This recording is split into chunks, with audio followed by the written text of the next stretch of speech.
The following is a Hoop Ball presentation.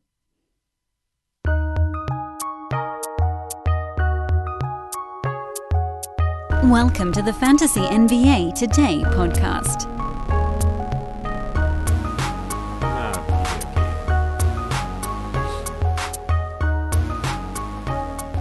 And away we go on this lovely Tuesday morning, March the 30th. Hello, everybody. Welcome to Fantasy NBA Today. I am your host, Dan Besbris. That hasn't changed. You can follow me on Twitter at Dan Besbris, DanBesbris. This is a Hoop Ball presentation. That website, of course, is hoop-ball.com. You can follow the Hoop Ball Fantasy News Twitter feed at Hoop Ball Fantasy. Hope everybody had a nice Monday. Big card on Monday night. A lot of weird stuff. And we'll obviously pour our way through it. Short card tonight. Quick little Tuesday preview. But I do want to start with, it's not a recap necessarily so much as a look back. And remember what I said on yesterday's podcast. And this is why we do what we do. And it's why, truly, you have to be on top of your fantasy team at all times. Sometimes you really don't know how long a window's going to last. Now, before I get into the meat of this show opening discussion, and it's going to be on Moses Brown, I want to also mention that doors are never shut. Well, rarely. Doors are rarely shut in fantasy sports. And this door, window, whatever metaphor, analogy you want it to be, isn't permanently shut, but it is closed for now. On yesterday's podcast, I said that I thought Moses Brown was a big sell high. Because in that moment, yesterday, meaning yesterday and Sunday after the Oklahoma City, what was it? Who the hell did they play on Sunday? Saturday? When the crap did the Thunder last play? It was Saturday. They played Boston on Saturday. They got clunked. In between that Saturday game and the Monday evening game that just took place last night was arguably the best moment to sell high on Moses Brown. He had a 20-20 game on Saturday. No defensive stats, but most people just assume those will come, and they will with him. And they did yesterday, even in his subpar performance. He still had defensive stats. But what people were willing to overlook on Saturday that they're not willing to overlook today is the free throw shooting, which we talked about at significant length on yesterday's podcast. I said to you guys, look, this is someone who is going to be staring down the barrel of an Andre Drummond-like punt free throw situation. And there will be nights where he does enough in other categories to make up for it, because he's going to play 30 minutes a game with Al Horford resting the rest of the way. There's almost no way that a starting center on that roster right now doesn't get near 30 minutes. And he was at 29 and 40 seconds yesterday, so just barely underneath it, while having, by all accounts, a little bit of a lackluster ball game, certainly compared to his more recent ones. The reason I said that on yesterday's show, many of you will remember, is because he was the talk of the town. He was the belle of the ball. And those types of moments are actually somewhat rare. If I asked you right at this second, while you're listening to this podcast, who's the belle of the ball from last night? Anybody jump out at you? Russell Westbrook probably is the name that comes to mind. He had the big line of the night. Jaden Mcdaniels had a pretty good ball game. I mean, by fantasy accounts, he had a very good ball game, but a lot of that was tied up in efficiency, which people don't tend to look at quite as closely. Hamadou Diallo, is he the belle of the ball? He had a good ball game, but he only did it one time. There isn't, is the answer. Hamadou Diallo had a good ball game. Gary Trent Jr. had a good ball game. Isaiah Roby had a good ball game. And we'll go through Jaden McDaniels. We'll go through these names in a minute. The point I want to make is, one good ball game doth not a belle of the ball make. The reason that Moses Brown was such a hot topic is that he had been churning it out for a couple games in a row. More than a couple. Really almost 2 weeks. He didn't quite burst onto the scene, which was fortunate because it gave us a couple days, whatever, to get him onto our rosters. We have a lot of Moses Browns here on this podcast, and those of you listening to it. Because his first game, he played 19 minutes at 8 and 12, and people were like, okay, well, 19 minutes. And I was one of them. The next one, he played 27 minutes, had 9 and 9, and that's when we all picked him up. Not because 9 and 9 is going to blow the roof off the building, but because he played 27 minutes with Al Horford in the lineup. And from there, it's just been a rocket boost, pretty much. He had a 20 and 16 game mixed in there, an 18 rebound game, a 5-block game, a pair of 3-block games, 19 and 12, 21 and 23, back-to-back big ones from Moses Brown there on the 24th and then the 27th of March. And so, when someone does this for what you can sort of ignore, they had that 5 and 3 game against Clint Capella in Atlanta. Outside of that, 20 and 16, 13 and 14, 4 and 18, 19 and 12, 21 and 23. Just a series of double-doubles other than the 4-point performance. But that one came with a steal and 3 blocks. And 18, that number really jumps off the page. 18 is a big-ass number. That, friends, is what makes someone the hype focal point. It's the guy that you're waiting to watch in fantasy. Not because they're a superstar. Those guys are all on rosters. But it's because the guy that you picked up because he was the shiny thing, and he's kicking butt, he's crushing people, giant lines, and everybody starts to dream of a universe where this dude averages 20 points and 20 rebounds. There's a psychological element to everything that we do in fantasy sports, at least as it pertains to the waiver wire and trades. And that's understanding what other people also think about the guy that you're looking at. And we knew from watching Twitter, basically, that's the great barometer these days, from watching blurbs on every site, our own site here at Hoopball, sports, whatever Roto World is called now, I screw it up every time.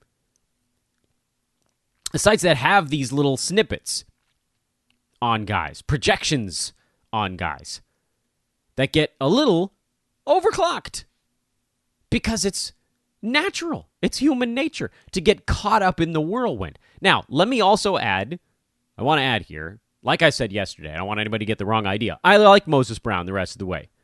I think he's probably a top 60 fantasy player.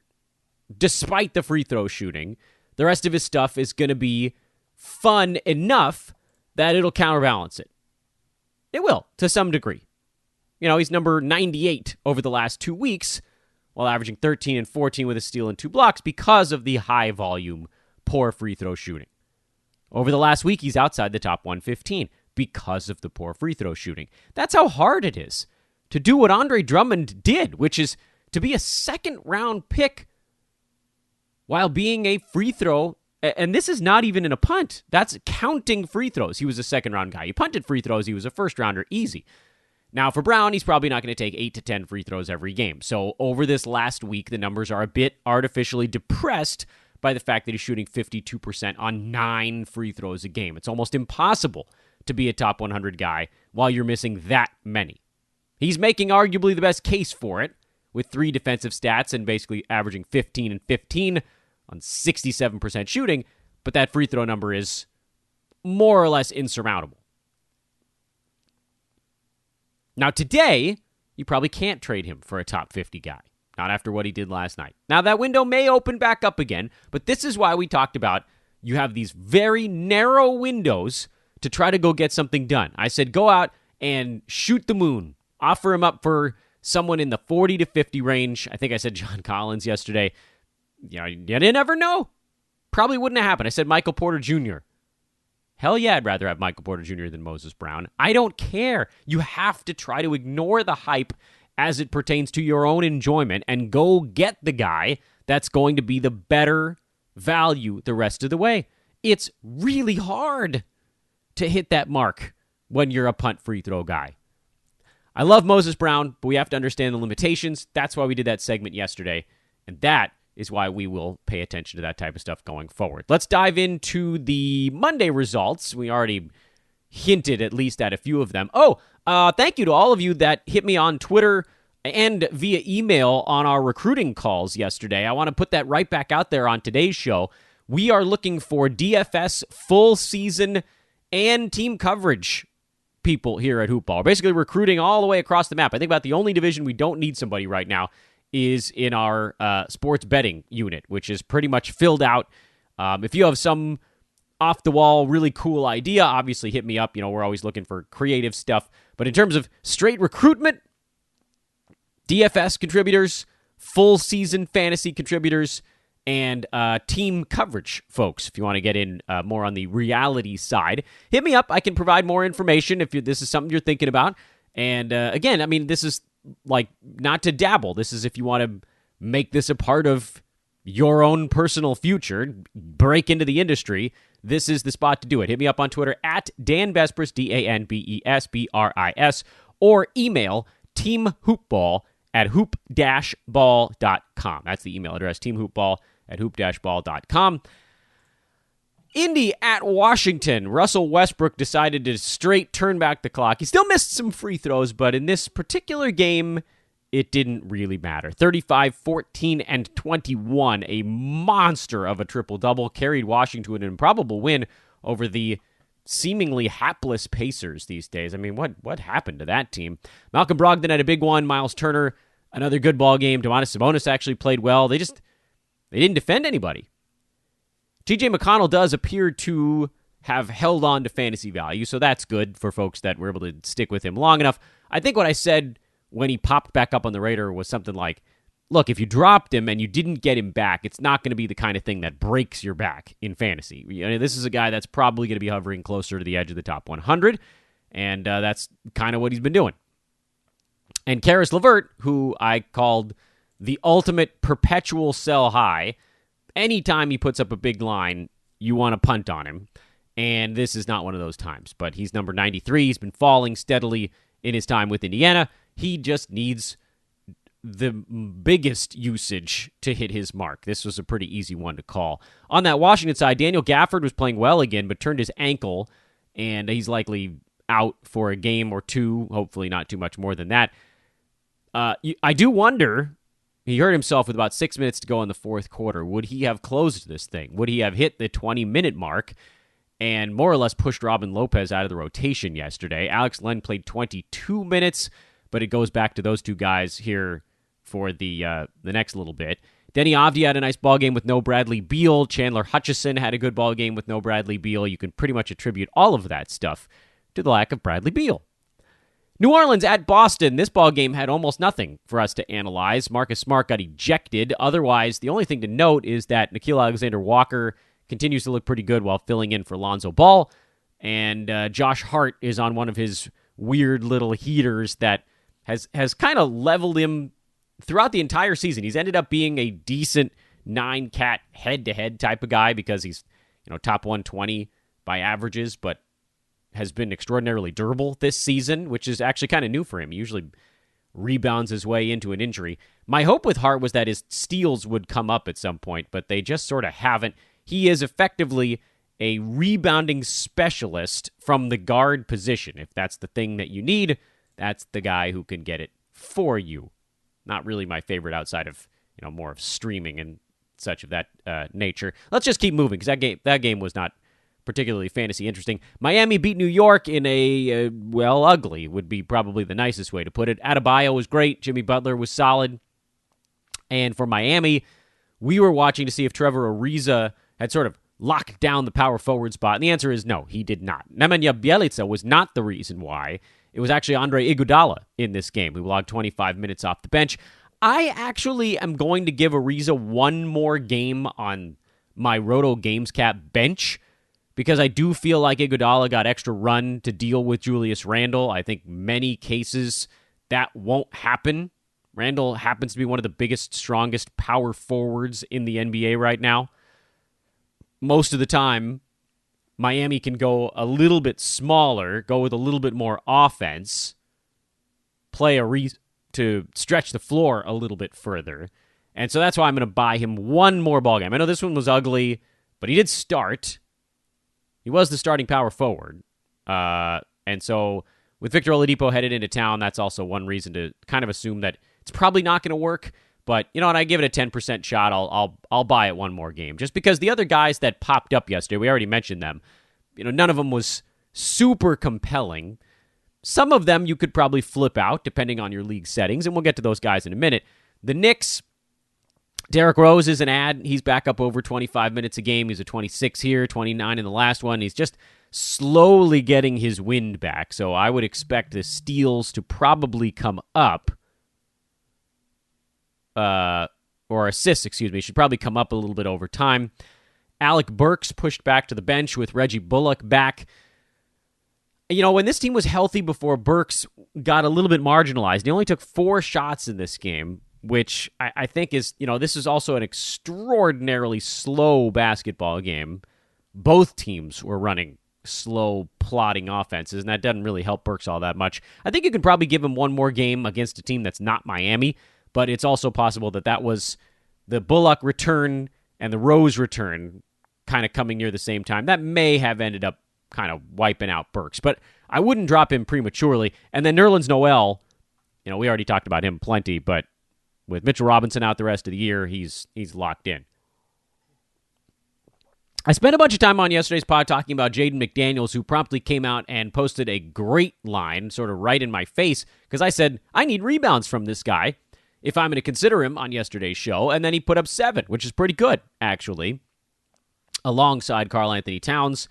7 was more than I could have expected. He was hovering more in the 4 range. So the question, I guess, now, and, you know, Brooklyn likes to play fast. Minnesota likes to... Dude, the Wolves took 103 shots in this game.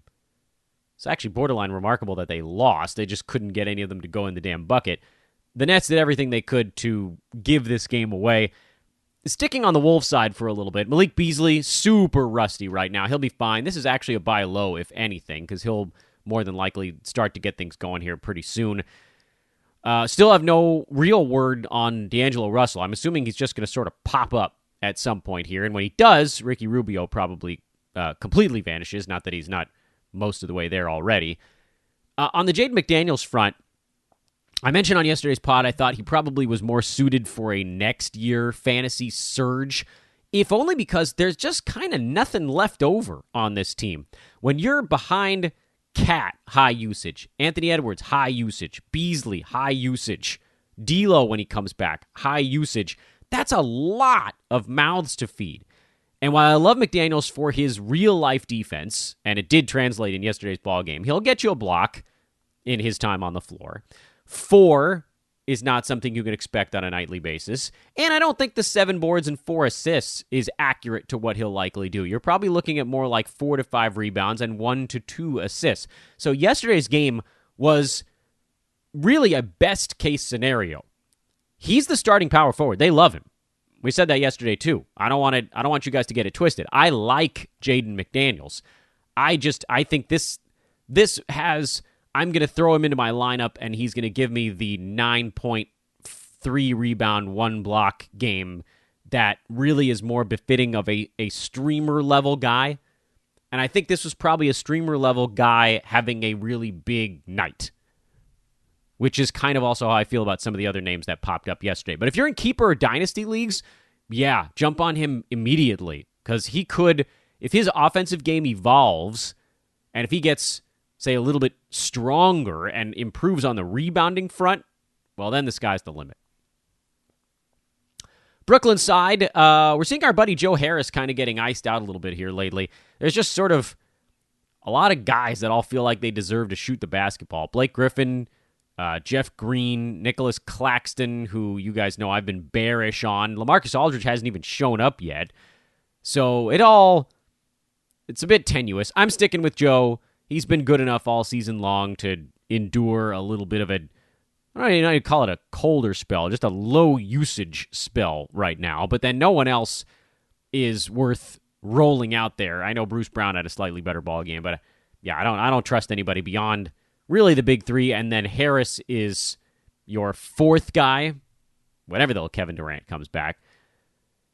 And even Joe Harris is teetering on the brink right now.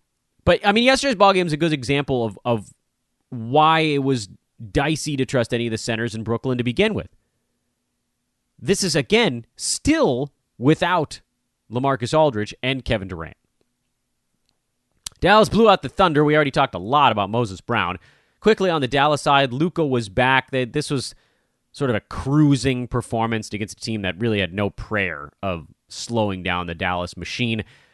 I think Josh Richardson, who I've seen dropped in a few spots lately, is still worth rostering. He got 3 boards, 5 assists, hit a 3-pointer. This was a blowout, so their guys just sort of weren't needed. They got enough from Kristaps and Luka, and that was enough. They could just sort of close the book on the ball game. I think Jay Rich is there's a high floor, low upside kind of thing, but he belongs in lineups for the most part. And he's better generally when Luka's in. On the Thunder side, we saw Isaiah Roby finally have a better ball game. I still don't trust him the rest of the way. His field goal percent isn't enough to sort of balance out some of the other stuff. Theo Maledon probably he's a streamer level guy. Ty Jerome, better than Maledon in this ball game. He's probably also kind of in that streamer zone. Alexei Pokusevski had a better shooting game here. Didn't get the blocks. Not going to get that many rebounds while he's had a few games where his rebounding's been a little bit better. So I don't want to take too much away from him. He's another guy where I'm looking a bit more towards next season than this one. And I do think we see Darius Bazley back at some point the rest of the way. Keep an eye on Svi Mikhailiuk. Not clear, if this is a guy they traded for to use or if he just sort of plopped in there because they need some floor spacing. But, one eye on him. That's all it takes at this point. Just one eye. Toronto swept in a season series by the lowly Detroit Pistons. 3-0 the Pistons went against the Raptors this year. That is really bad. That's real bad. Was good to see Gary Trent log 38 minutes in this ball game. 15, 4, and 5, 2 steals, 3 3-pointers. I don't expect him to do a lot of orchestrating the way that this game sort of ended up for him. This is a team in Toronto. By the way, Pascal Siakam fouled out of this ball game. This is a team that has Freddie VanVleet and Kyle Lowry. Those guys are their point guards before Gary Trent gets close to it. And we know enough about Trent to know this is more of an outlier. The 15 shots was nice. That's the number. The field goal attempts is something I could convince myself is sustainable. 13, 14, 15 shots on some nights. But the assists, nah. Steals, nah. We saw what he did in Portland when C.J. McCollum was out. And admittedly, Dame was your primary orchestrator on that club. But again, it's not like he's going to a team where he can move into more of a facilitator role. He's behind 2 guys again. He's a points league guy, if anything, streamer level, who happened to have a good ball game. All right, Detroit. This is one that requires a little bit of attention from us, so I don't want to rush through it too much here. Mason Plumlee had 5 fouls in 18 minutes, so if you're looking at the Plumlee-Isaiah Stewart minute split and thinking, here it comes, don't get ahead of yourself. It's possible that it's on the way, but that one is pretty well situated as a timeshare as long as Plumlee is actually healthy, and he is right now. Jeremy Grant is 100% out of gas. You might even be wise to bench him until he shows signs of busting out of this shooting funk. Everywhere else on the floor, we have questions that need to be answered. Where's Dennis Smith Jr.? How bad is this back injury? Because if he gets healthy, he steps into a monster role. I mean, Wayne Ellington played 21 minutes as the starting shooting guard. Saban Lee, 26 minutes as the starting point guard. Frank Jackson had 17 minutes. Corey Joseph played 24 minutes and was actually pretty good from a fantasy perspective yesterday, but I know enough about Corey Joseph over the years to know what he actually is in fantasy. He's a guy who's outside the top 250 in 22 minutes a game this season. His steals numbers are fine. Like, he's always been okay at steals. Assists have generally not been all that great for him, despite basically being a point guard. He doesn't shoot the 3 ball. His free throw percent is good, but he doesn't take any. Doesn't generally score very much. And rebounding is whatever, average for a small point guard. So no, you're not racing out to pick up Corey Joseph. If he somehow ends up as a starter on this team, that changes things a little bit, because then you're looking at 30-some-odd minutes, and it's it's pretty easy for a point guard to get value in 30-some-odd minutes. I just don't see that happening. If Dennis Smith Jr. comes back, he probably starts. When Killian Hayes comes back, he works likely to a starting spot. And then the other note on yesterday's game, by the way, Saddiq Bey, just keep rolling with him. I don't know why he's popping on and off of rosters in leagues. He's been quietly just fine pretty much since the moment Blake Griffin was cast out of town. He's on waiver wires. I don't get it. I mean, he's pretty much been a top 90 type of guy since Blake Griffin left, and that for stretches better. I guess teams don't need great free throw shooting, three-pointers, scoring, some rebounds, and it's a weird one. He should be more heavily rostered. His ownership went down in Yahoo leagues over the last couple of days. He had 19, 3, and 4 in this one. I don't know what people wanted out of this kid or what they were expecting. There was some sort of expectation that wasn't met, but I don't know what it is. That's just improper expectation setting. Because for sure this dude belongs on fantasy teams. It's not even a question mark. And finally, the last point is Hamadou Diallo, who played 27 minutes, had 19 and 10 with a steal, 2 blocks, 3 assists, a three-pointer, 6 out of 10 shooting, 6 out of 7 at the free throw line, and might be attempting to trick us into thinking that he can be a 9-cat type of guy. But we know better, don't we? We know that Hamadou Diallo is a fairly wretched free throw shooter, and because of that, his athleticism, a guy that gets to the free throw line. He was taking 4 free throws a game in 23 and change minutes with Oklahoma City this year. And I know he's actually 8 for 9 in free throw shooting since joining the Detroit Pistons. But people are who they are. They are who they are. And I know the athleticism, the rebounding, a lot of this stuff feels fairly exciting. And he's a pretty good rebounder for kind of a guard wing type, really. He's a shooting guard by trade. But, he's basically a wing. He was averaging over 5 rebounds a game with OKC. And he grabbed 10 with Detroit yesterday. And the steals and blocks are not bad, but also we don't want to get too crazy about it. 24 minutes a game in OKC was about a steal and half a block a ball game. People are going to see yesterday's game and think that this is a repeatable number for him. And it's not. What I would say, though, is look at some of the starts he got with the Thunder earlier this year when, basically the entire roster was out. There were a couple, like a handful of them. He did have a game in there that was 23 and 11. He had a game where he went for 25 and 3 with 4 assists, actually, in that one. And he went on a little stretch where he made some free throws. I think he was 16 out of 18 during a little hot run. But there is the other side of this. February 5th game against Minnesota, 4 for 8 at the free throw line. He actually had 16 points, 10 assists. What does it all roll itself out to? Well, he's a points league darling. Absolutely. If you're in a points league, you pick him up immediately because it does look like Detroit's going to give him a shot, see what he's got in the tank. He'll score some points. He's not bashful. When he's out there, he'll take some shots. If he's playing 27 to 30 minutes a night, he'll get his shots up. And his field goal percent is fine, but that, again, points league doesn't matter all that much. But in category leagues, he doesn't shoot the 3-ball. He's bad at free throws.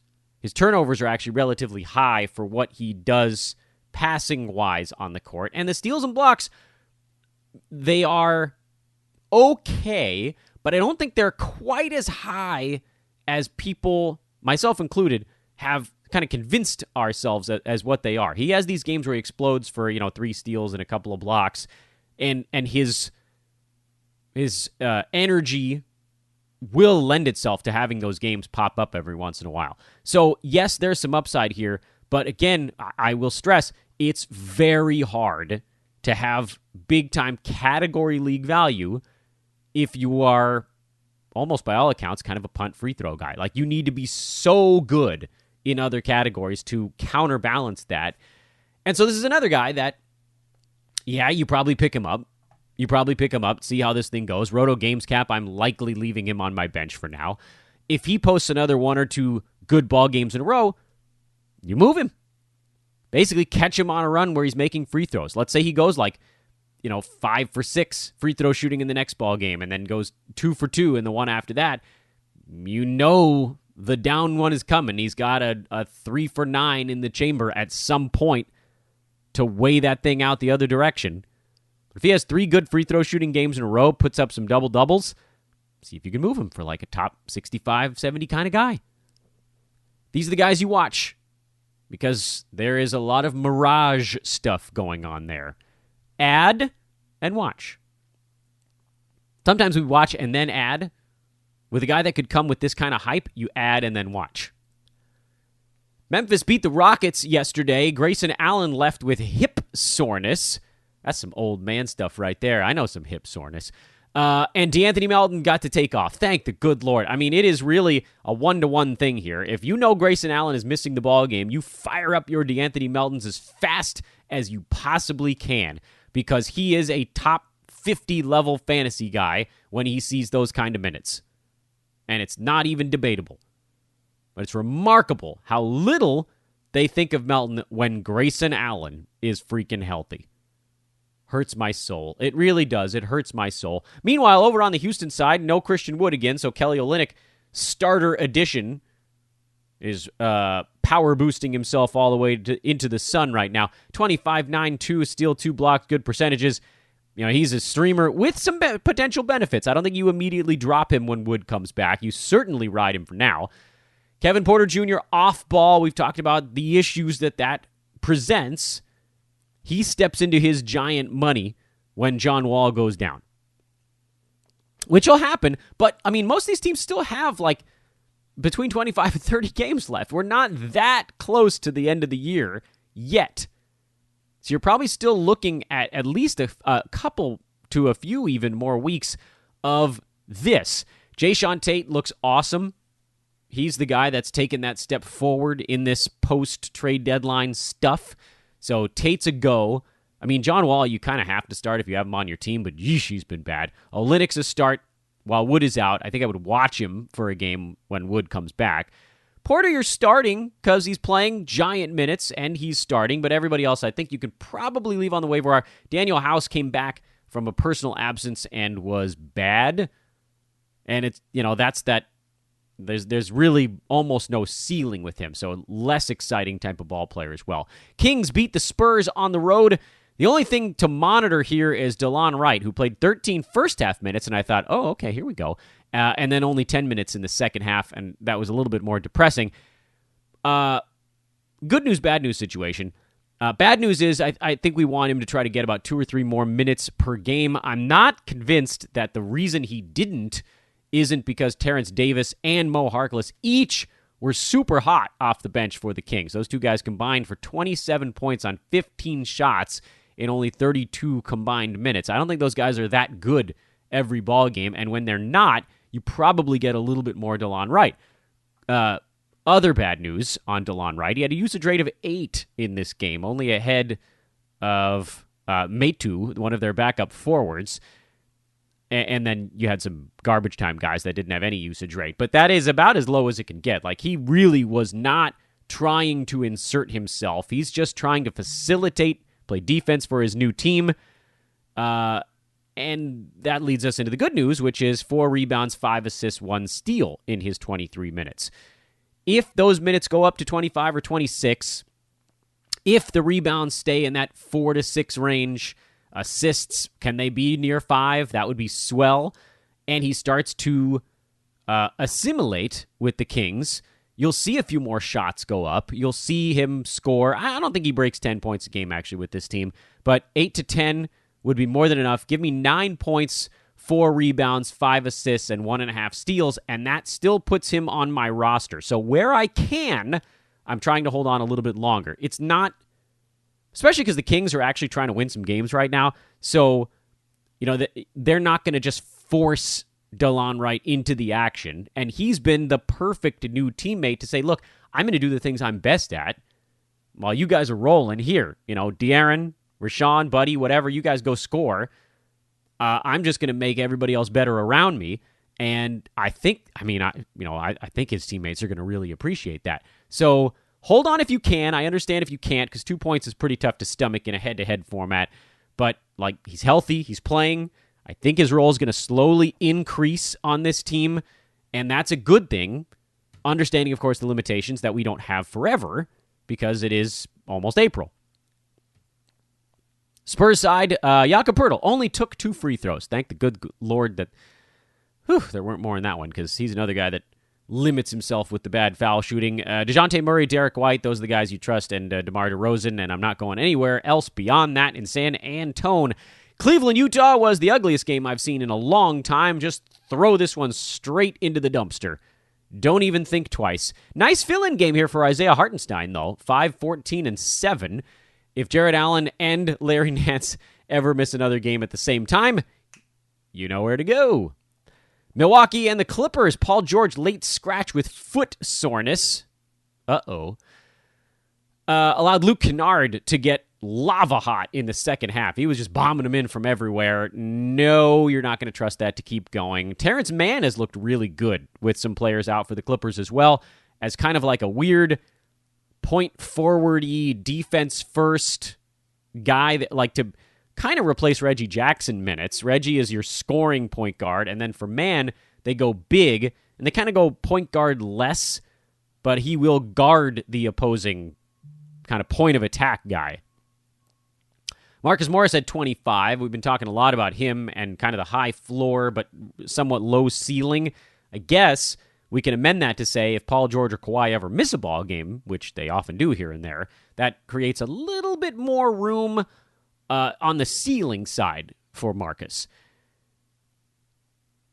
I would consider streaming Terrence Mann as just a sort of footnote on this thing, but I don't think he's an ad the rest of the way. And then the Bulls, working on trying to get Vooch into the mix. He looked better in this one, but Zach LaVine was a wreck. 4 for 16 shooting. This was probably his worst game of the year. Satoransky had 14 points, 8 assists. Thad started at power forward over Lauri Markkanen, so hold on to Thad. Obviously hold on to Zach LaVine. Satoransky, you probably hold with the knowledge, again, that there isn't a great deal of upside there. And just sort of watch how this thing plays out. I think you want to watch Bulls games if you can, because it's a gradual thing, working a key player into the mix the way they have to with Vooch. And then some backup guys too, Troy Brown, Daniel Tice, guys like that. They're trying to get a lot of guys into the mix. When it starts to click, you'll see it. It'll be pretty obvious to the eye. Because right now they're disjointed. The offense is weird. Like they were making shots for the most part, but 19 turnovers. And then defense is also something we talked about on the betting side of things. When you're working a lot of new players in, communication issues are a big deal, and it takes a few games to work that stuff out. And the Warriors are just an awful opponent to have when you don't have great communication on defense yet, because they're all over the place. Warriors are not running a typical offense. They're running the get Steph open package. And that's tough, man. You need to be prepared for that. If you are, you can slow them down. If you're not, well, you get yesterday. James Wiseman, 28 more minutes for the Warriors. He's kind of on the cusp now of, I think he probably moves into points league territory before he moves into category leagues. He didn't take any free throws yesterday, but we also know he's not very good at the foul line. The blocks are kind of on the way up. He's been over-rostered all year long, and it's possible now that James Wiseman ownership, while it might not fluctuate very much, the folks that held on for 3.5 months might get a little bit of value on their investment, but we're still, in my estimation, not quite there. And that's about it on yesterday's card. A lot of interesting stuff, a lot of weird stuff, a lot of guys with kind of the low upside types that you have to weigh what you actually want. Turning the page towards, what the hell is today? Tuesday. Turning the page toward Tuesday, and reminding you once again to please hit me up if you want to be part of our recruiting process here at Hoopball, at Dan Vespers on Twitter, DanBesbris. Email teamhoopball@hoop-ball.com. And of course, check out our buddies at mybookie.ag. Open up an account with promo code HOOPBALL, HOOPBALL. It's on the third page of sign up. I believe it's good everywhere in North America as well as other places, although I don't know exactly where. We've had some questions as where it's functional, and everywhere in the U.S. and Canada. I can speak to that for certain. And then I also know that there's some other spots where it is functional on the globe as well. Awesome customer service. I would also recommend learning a tiny bit about Bitcoin. It makes it very easy to get your money in and out of MyBookie. You can make a deposit in about 6 minutes. You can make a withdrawal in about 1 to 2 days, which is way faster than most online books, 5-10 years ago, where it was like, you got to send us a copy of your driver's license. And then 3 weeks later, you get a letter back that's like, this wasn't good enough. And then 2 months after that, you try again, and your money is just lost in the ocean somewhere. This is quite simple. I've moved my money in and out many times with no issues at all because of just a very simple Bitcoin account, which, by the way, I was terrified of as well. But as it turns out, you just open an account and you buy it almost like a stock. You buy it like a stock. There's Robinhood, there's Coinbase, there's other places where you can set it up. It takes like a week, I think, to get everything credentialed there. And then it's really easy. You just move cash in and out. You can make your first deposit on MyBookie with a credit card, too, if you don't want to wait for all the Bitcoin stuff to clear that first time. So go to mybookie.ag, promo code HOOPBALL, HOOPBALL. Wager with us here at hoop-ball.com. Let's have some fun, slowly grow our bankroll, do it all together. When you make that first deposit, do hit me up. I got a prize for you. It's a fun one, too. You'll like it. And I've already told you how you can get in touch with me, so I'm not going to repeat myself there. Tonight, Charlotte is at Washington. Malik Monk, his health, I suppose, is something to keep an eye on that Charlotte side and what that does to Devontae Graham, who's been on a little bit of a heater. Who's healthy for the Wizards? That's it on that ball game. Philly at Denver.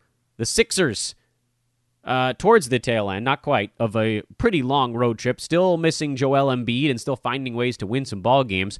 Nuggets working in Aaron Gordon. That's definitely something to keep tabs on with Denver, and whether or not that has any impact on Will Barton remains to be seen. Can Dwight Howard actually play an entire ball game? I don't know that against Jokic is the place to put money on the yes, but we shall see. Orlando, guys, Terence Ross is finally probable, and sure enough, yesterday on a weekly lineup show, I was like, I don't know how you can start a guy who hasn't played in 7 ball games and has just been questionable for 2 straight weeks. Well, probable. He's probable, and we actually got that word yesterday, so it was early enough to drop him in. Thank goodness. He's going to get as many shots as he can handle.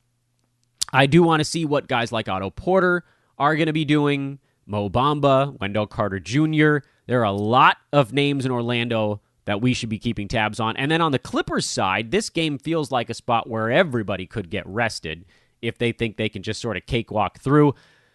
We'll just keep watching guys like Terrence Mann in this fill-in role, Marcus Morris, who's been pretty good here lately, but nothing substantial on that Clipper side, at least not the way that, Magic.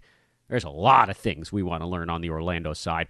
Hawks, DeAndre Hunter, it sounds like he might actually get in there today. That would be a really big deal. He's questionable, but I think there's an expectation that he's going to try.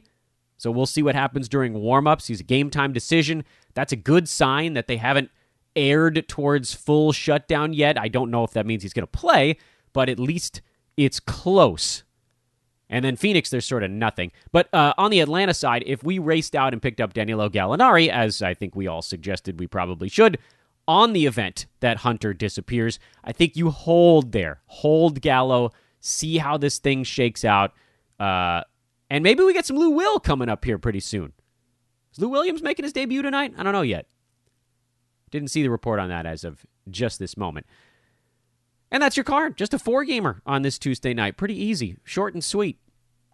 Same with the pod. Have a great day, everybody. We'll just put a pin in it right there. Slam the door on this one. Hey, I haven't bugged you guys to do a rate and review in a while. Please do rate and review my show and then any other shows at Hoopball that you might have come across. If you have a moment to drop that 5-star on iTunes or, the podcast app on your mobile device, that actually means a really big deal to us, to me personally, and then to the other shows. I got whatever it is, 660 reviews on this show. You guys have been incredible.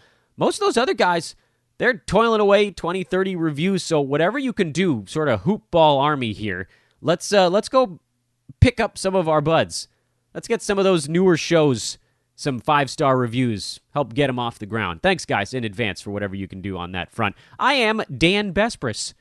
I look forward to hearing from you guys on my recruiting call, and I look forward to talking to you all tomorrow morning, Wednesday. Recap the short Tuesday card. Maybe we'll have some other trade stuff to go over here on Fantasy NBA Today. Have a good one, everybody. We'll talk to you tomorrow.